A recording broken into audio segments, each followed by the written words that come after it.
Final Fantasy VII Remake features a variety of characters that players can interact with.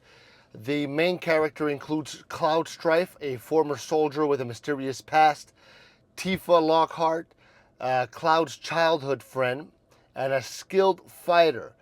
And someone named Aerith Gainsborough. Hope I'm saying that right. A flower girl with a special connection to the planet.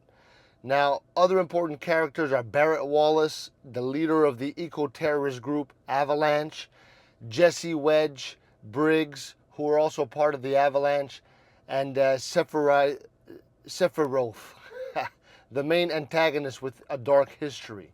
Additionally, there are many side characters like the various members of Shinra, the corporation that the main group fights against.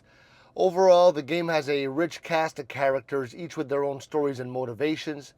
In total, there are over a dozen key characters that play significant roles in the story, making the game an exciting and immersive experience for players. Each character adds depth to the narrative, making it memorable and engaging.